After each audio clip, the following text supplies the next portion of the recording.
Jesus has some enemies. I want you to just listen as I read you some passages, okay? And we'll look at these passages together, but these are all in John chapter 7.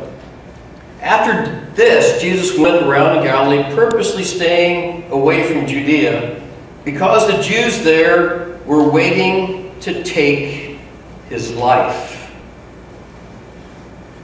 He says, "Has not Moses given you the law, yet not one of you keeps the law? Why are you trying to kill me?" "You are demon-possessed," the crowd answered. "Who is trying to kill you?" At that point, some of the people of Jerusalem began to ask, "Isn't this the man they are trying to kill?"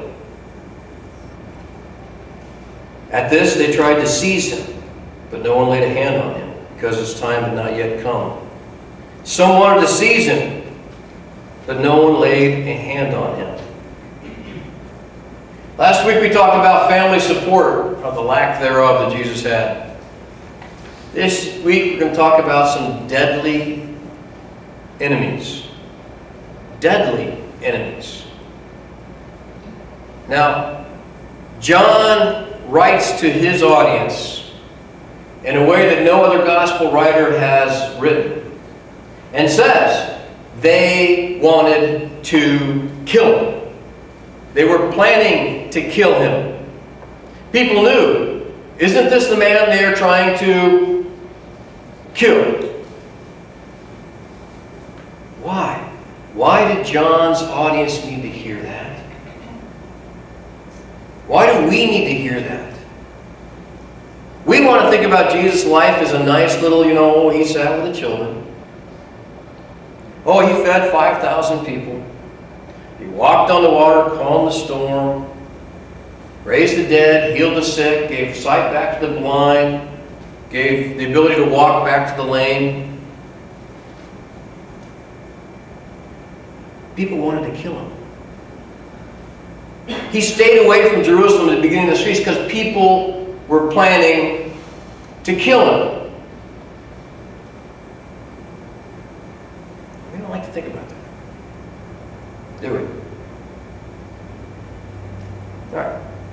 That's why we have John chapter 7. We're going to start reading down at verse 14. Let's all go to John chapter 7, verse 14. Now, until halfway through the feast, not until halfway through the feast, did Jesus go up to the temple and began to teach. The Jews were amazed. Now, we talked about the term the Jews that John uses in here. The Jews were amazed. Now, at the time that John wrote this gospel, Jerusalem has been destroyed. It's after 70 AD. The temple is gone. The town is leveled. Nobody can go back there. The Jews that were there were sold into slavery. The ones that survived, the ones that weren't killed. Why does he use the term the Jews in a way that seems so disrespectful? It should cause you problems. I mean, we teach people, we teach them not to be anti-Semitic, right? Not to make statements like that about a race, a group. But he used it in a very derogatory way. He says the Jews, the Jews, the Jews. And he seems to separate that from the general populace. When you read that, think about the Jewish religious leaders. Okay? He said, the Jews were amazed and asked, "How did this man get such learning without having studied? He didn't come here, he didn't study under us. I don't remember him as a student. He wasn't an undergraduate, he wasn't a graduate student. As a matter of fact, I've never seen this guy before. Who did he study under?" Jesus answered, "My teaching is not my own. It comes from him who sent me. If a man chooses to do God's will, he will find out whether my teaching comes from God or whether I speak on my own. He who speaks on his own does so to gain honor for himself. But he who works for the honor of the one who sent him is a man of truth. There is nothing false about him. Has not Moses given you the law? Yet not one of you keeps the law. Why are you trying to kill me?" "You are demon-possessed," the crowd answered.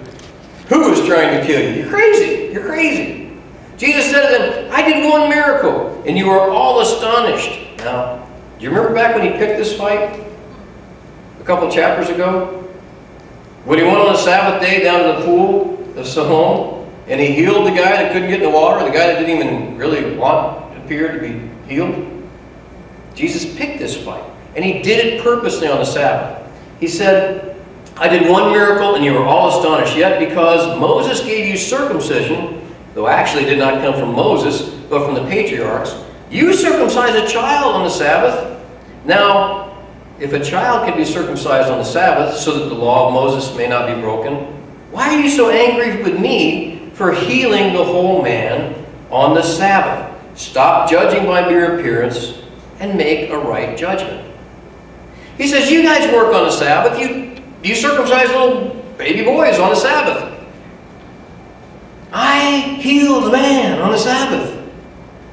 And you guys are mad at me. Why are you so mad? Why are they so mad? Why do they want to get rid of Jesus? Have you heard of insecticide? Right. Insecticide is killing of insects. There are herbicides. Herbicides is killing of plants, right? Have you ever heard of homicides?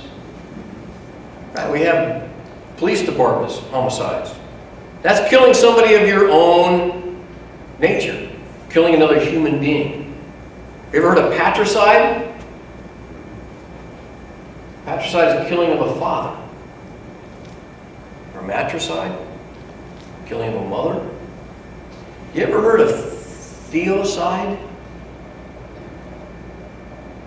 Killing of a god. Do you realize that's what these people wanted to do? Their God had come and lived among them.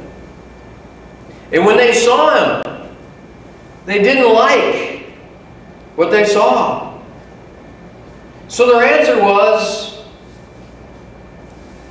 let's get rid of him. Let's kill him. Let's kill him. I would rather worship the God that I created, the God who agrees with me, than worship this God who doesn't agree with me. Matter of fact, he says things I find offensive. He does things I find offensive. There are things about him I just don't like at all. Let's kill him. He said, at some point, or at that point, some of the people of Jerusalem began to ask, isn't this the man they are trying to kill? Here he is, speaking publicly, and they are not saying a word to him. Have the authorities really concluded that he is the Christ, he's the Messiah? But we know where this man came from. When the Christ comes, no one will know where he is from. It's kind of a strange argument.